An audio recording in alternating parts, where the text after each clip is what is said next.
Hi, I'm Melinda Kucsera, and this is my series called Reading Curse Breaker Enchanted, because that's what we're doing. We'll read other books in other episodes. At least that's the plan that my characters have drafted. Today we're jumping in on Chapter 9, so let's get to it. Chapter 9. The door swung in on quiet hinges when Sarn pushed on it. Orange light suffused the cave thanks to the two palm-sized Lumiere crystals. Sarn rushed to the two sleeping forms and dropped to his knees by the straw-covered affair serving as a bed. Heart pounding, he scooped up a small boy huddled under a blanket. "Papa?" The boy struggled to return the hug despite the blanket cocoon pinioning his arms. "You're back!" Sarn nodded, and relief washed over him. "My little boy's alive." Relief swept him off an emotional cliff as he held his green-eyed son against his racing heart. Sarn shoved down his fears and worries as he sat back on his haunches. The boy who gave his life meaning was alive and well. But there was no one to thank for that miracle. Instead, he held his son tight as he scanned the room seeking threats or signs of that strange power he'd sensed and seen at the last murder site. Nearby, a chest held some of their spare clothes, while the rest lay discarded on the floor. Something darted under the table, laden with stacks of books and papers thanks to his brother's schooling. Was it an insect? It was small enough to be one, and the lower quarters teemed with vermin of all kinds. Did I imagine that alien essence swallowing the night sky? Sarn loosened his grip a little. He wanted to hug his son, not strangle his squirming child. Myron waved, recalling Sarn to the conversation he'd been ignoring. His brother was 14 and difficult sometimes. "Hey, I'm asking you questions, and you're zoning out." "Sorry, what did you want to know?" "Did they let you off early?" Myron rubbed his eyes. Sarn shook his head as the realization hit him and almost bowled him over. What did I do? He cursed himself, mentally of course. "Why are you back so soon? They'd never let you off so early. Are you okay?" Myron eyed his elder brother.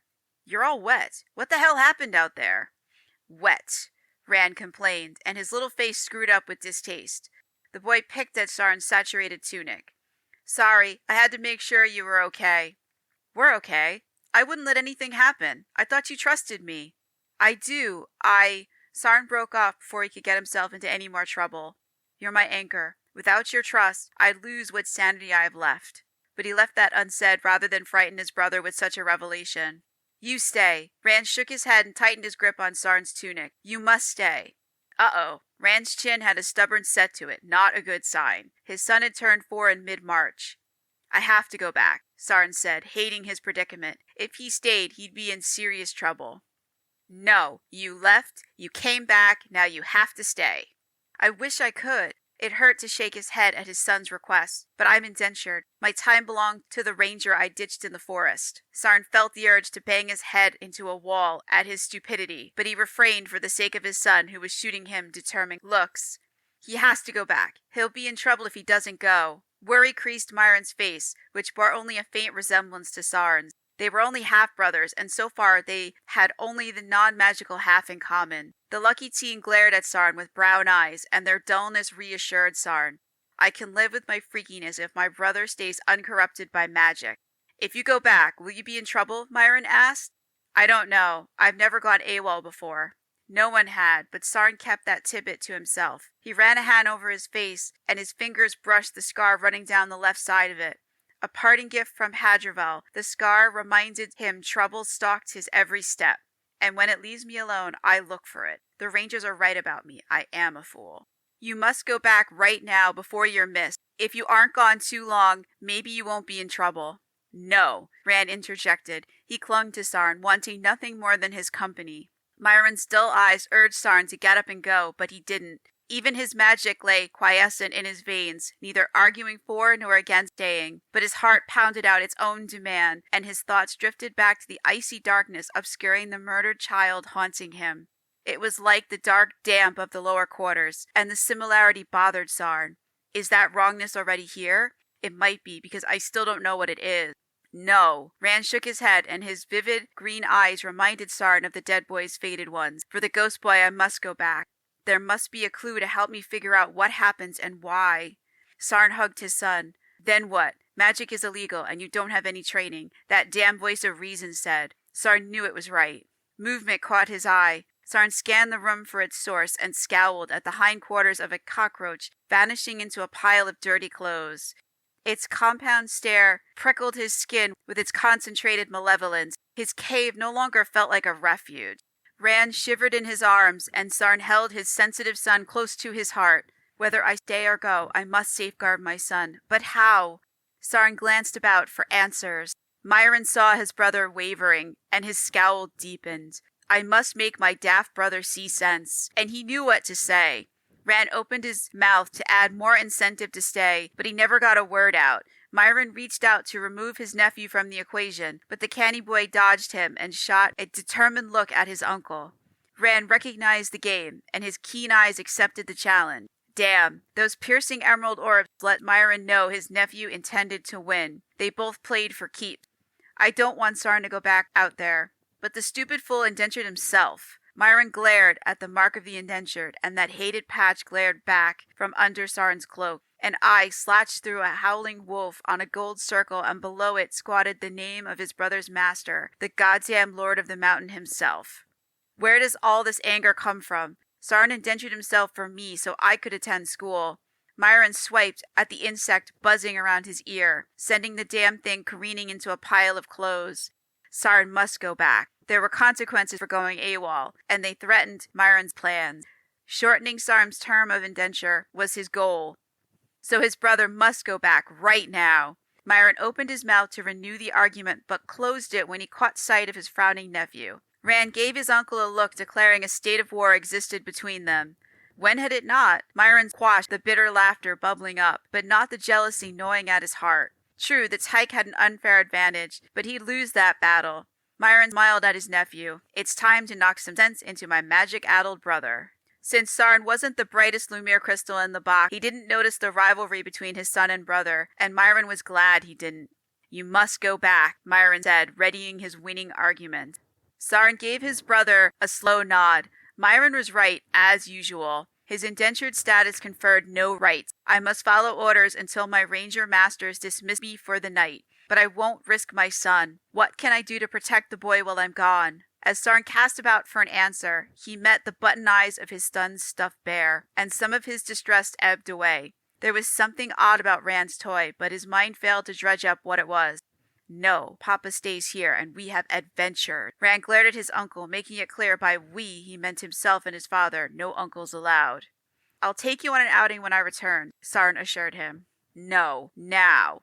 Having grown up orphaned, Sarn understood better than anyone how much a child needed a father. When he was younger, a few men had made half-assed attempts at the whole role model thing, but none of them had stuck around long enough to do the job. Sarn suppressed a sigh. I'm still a son who needs a father. He looked at his son, who met his glowing eyes with nothing but determination. What am I doing raising a child? Rand deserves better than this. Sarn scooped up his son before Rand could forbid him again. His heart ached at the thought of disappointing the boy, but setting an excellent example must be his top priority. So I must go face my masters and the consequences. Surprise registered on his son's face, and Rand opened his mouth to ask if they could go on that adventure now. Understanding dawned when Sarn set the boy down next to the chest, storing their clothes. His son nodded and squirmed out of his wet things without being prompted.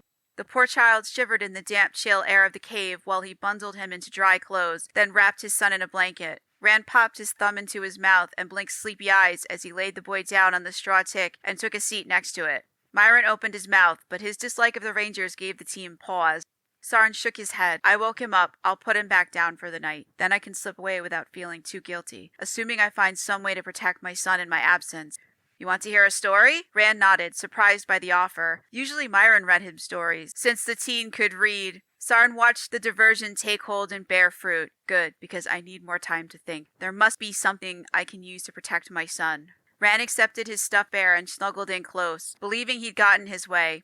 Sarn fought a smile as he kneaded his tingling fingers. There was something off about his son's favorite toy. Before he could brood about it, the thought slipped from his mind and another one replaced it. Tells the story now? Rand hugged his bear, and a knowing twinkle faded from its button eyes. Yes, it's about Shiari's queen, Sarn said. Even in memory, her alien splendor took his breath away. The January night had slid an icy knife through every seam, numbing the healing welts on his back. He'd been 17 for a little over 2 months then. Only a week had passed since he'd ended up in the dungeon, sick and bleeding from 30 lashes across his back. Worst of all, I still don't remember what led to that whipping. So that night he'd stood there, teeth chattering as he berated himself for losing the respect of the Rangers. Nor had he won that back in the intervening years. "Papa?" Rand asked. Sarn blinked, and memories sharp enough to draw blood 3 years later retracted their blades so he could speak. Yes, it was freezing. The forest had melted into the night and was indistinguishable from it. Sarn rubbed the back of his neck. Heat rushed to his face, distracting him from the story but not the memories. The oppressive darkness of that night struck him. Something about it reminded him of tonight, but Beku's voice cut off any further speculation. "You're reckless," Rand's mother accused. She'd subtracted herself from their lives 2 weeks before Rand's 4th birthday, leaving their son half-orphaned. "You're irresponsible, irrational, and plain selfish. It's your fault I'm gone. Everything's your fault." "Papa?" Rand's green eyes narrowed as his worried voice cut across those accusations. He unearthed a hand from his blanket cocoon and laid it on Sarn's arm, and the touch broke the spell the past had woven. Beku's poisonous presence had disappeared from their lives. Relieved, Sarn held his son a little tighter. "Sorry, I was just thinking." Myron leveled a look packed with worry, and the weight of that concern slapped Sarn upside the head. "You promised a story." Rand hugged his stuffed bear, and its button eyes gave Sarn a reproachful look. "Yes, I did." Sarn gathered his thoughts. "I saw a silver glow, but the moon had already set. Her star-strewn crown cut through the rippling dark of the enchanted forest, and I asked Grigori what made that silver light. Out of the darkness she'd come, carrying hope's brand as she processed through a sea of trees. Great age had wafted off her bark, and power had limned her in its pure light." "Who's Grigori?" Rand asked. "He's a ranger I sometimes work with while you're sleeping." "What did he say?" "She is Sheari, the queen of all trees. She's how our country got its name." "What happens next?" "She stopped at the edge of the forest by the twin circles of standing stones. They're taller than I am, and nothing magical can pass through their cordon except me. Though tonight even I had trouble. Would a day come when they'd bar him completely?" Sarn shook such thoughts away. "What did she look like?" "She towered over all the trees surrounding her, and they bent their crowns in deference. White light cascaded off her in intricate patterns. I wanted to trace them. Bubbles of brilliance ran up and down her trunk and along her luminous branches, firing the clusters of stars twinkling in place of leaves. I wanted so badly to go to her. Want wasn't the right word. I needed to go to her." "Did you?" Rand squeezed Sarn's arm. Sarn shook his head, wishing he had. "No, Grigori stopped me." But the queen of all trees' eyeless gaze had caressed him despite the distance. Maybe she knew they wouldn't let me go to her. Sarn looked at his son, who waited for the story to continue. "What happened next?" Twinkling lights launched from the tips of her branches. They whirled on the wind, forming rival constellations. Sarn paused. "I'm such a fool. I know how to protect my son." Sarn fumbled through the pockets lining his tunic and trousers, searching for her gift. "Can I see it?" Rand extended his hand, palm up toward him. "Yeah, it's here." Sarn dug out a waterproof pouch and removed an object radiating a silver glow. It was the size of a peach pit, and soft, because of the filaments covering it. She was all that was good and noble in the world, and her power lingered in the object he held out to his son. "The smallest part of her will protect him." Rand turned the Queen of All Trees gift over in his hands, delighting in it. Too late, Sarn noted his brother's sour expression. When Myron moved in to check out the thing, Sarn fished out another one and handed it over. "You have 2? Myron looked at his brother in surprise.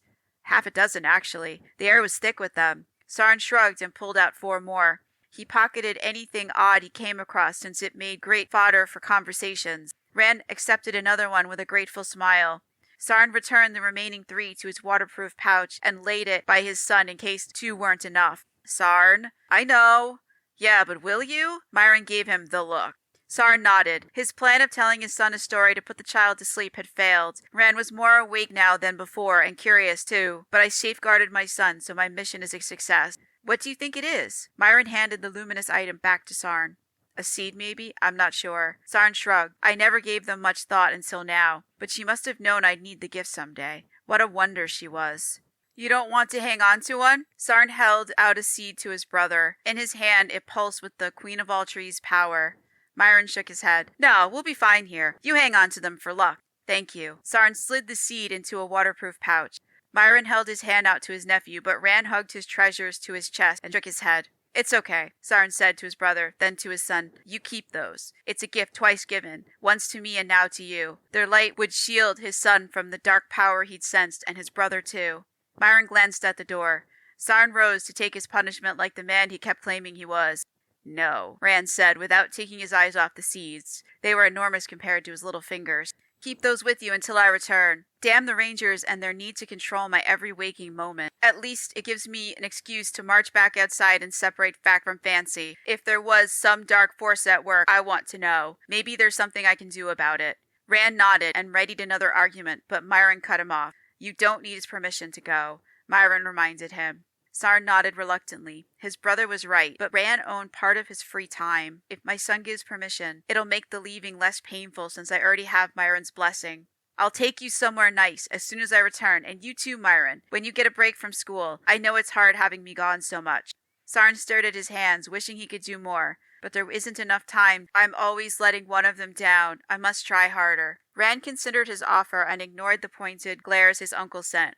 You promise? Sarn glanced at Myron to include him. I promise. Some of Myron's anger drained away, revealing the child he'd raised, and the sight hurt so much tears pricked Sarn's eyes. I didn't do enough for Myron when he was young. You did the best you could. Stop feeling sorry for things you can't change. Myron squeezed Sarn's shoulder and he nodded. Sending Myron to school might make amends for all I got wrong. At least that was Sarn's hope. Otherwise, everything he'd done was for nothing. Rand unhappily echoed his uncle's nod. You finished the story first. Sarn searched for inspiration. Legend says one day the Queen of all trees will crown a woman with a crown of many lights, or something. He trailed off. Rand looked from the seeds to his father until he realized the story had ended. No more? He asked, his disappointment plain. Sorry, I haven't seen the Queen of all trees since then. I wish I'd seen her tonight. Sarn ignored his brother's glare. If Myron stared any harder, he risked straining something important. Rand put the seeds on his stuffed bear's belly and held his arms out for a hug. Sarn embraced his son, taking care not to wet the boy's clothes again, then tucked Rand back under the covers. While Rand resumed his study of the seeds, Sarn caught the button eyes of his son's stuffed bear, and they read his worry. He reached out and patted Bear's fuzzy head. It just felt like the thing to do, and he received a smile from Rand in return. With one last, regret-filled glance at his son, Sarn heaved himself to his feet. We'll be fine. Go before you're missed. Myron made shooing gestures. Thank you. I'll see you both later. Sarn opened the door and stepped out. A shadow flitted across the threshold, and he turned. What was that? A scrawny rat peeked out from a narrow cleft in the wall opposite him. No one's waiting to ambush you. Calm down. Myron and his son both called out goodbyes as Sarn pulled the door shut and waited for the click of the lock engaging. They're on their own until I return. No one down here will help if trouble knocks, but there's nothing I can do about that except what I've already done. Sarn walked away. An hour had already passed since he'd left, and it would take another hour to reach the Rangers. What will I find when I rejoin them? How much trouble will I be in? So that was chapter 9. We met Rand, Sarn's son, and we met Myron, who is Sarn's half-brother. Myron and Sarn have the same mother. They have different fathers. And we got Sarn's theory that they have the non-magical half in common. But we'll see as the series goes on if Sarn is right about that. Did he get his magic from his father? Or did he get his magic from his mother? And that'll be interesting to see, because if Sarn is wrong, if he got his magic from his mother, then there's the possibility in a future Curse Breaker book that Myron could end up with magic. What Sarn doesn't know, and it's not his fault that he doesn't know this, he doesn't know any other mages, so he doesn't know that not everybody who has magic ends up having it from when they're very, very little. Some people end up getting magic later. It all depends on how they develop and how that gift develops and whether or not they come into contact with something that brings that gift out. In Sarn's case, he had it from a very young age because he has been constantly surrounded by stone. He was born in a city that is basically carved out of rock. So if you're constantly surrounded by objects that were created by people who have the same magic as you, that's going to have an effect. So no spoilers, but we'll see what happens with that. And that's all I have time for tonight. I did a lot of cleanup where I went through all the closets, pulled out a lot of stuff, and posted a lot of things on my local Buy Nothing group, and people have been contacting me and coming to pick up the items. So this is all I'm going to be able to record tonight. I will get the next chapter up as soon as I can sometime this week. So I hope you're enjoying the series. Curse Breaker Enchanted is available as an ebook and also as an AI narrated audiobook if you want to hear a guy read it. And it's also available as a paperback and a hardback. So if you want to read ahead or read along, I definitely encourage that since it takes a lot of time to record and edit these. So it's going to take me a while to get through the whole book. It's the longest book I've ever written because it's 2 books in one, but they're so closely related. I couldn't separate them. I talk about that in the earlier episodes, so this is not news if you've made it this far in the series. And hopefully this sounds better. I've learned some new techniques and put them into effect for this. All right, have a great week, and I will see you back here for the next chapter soon.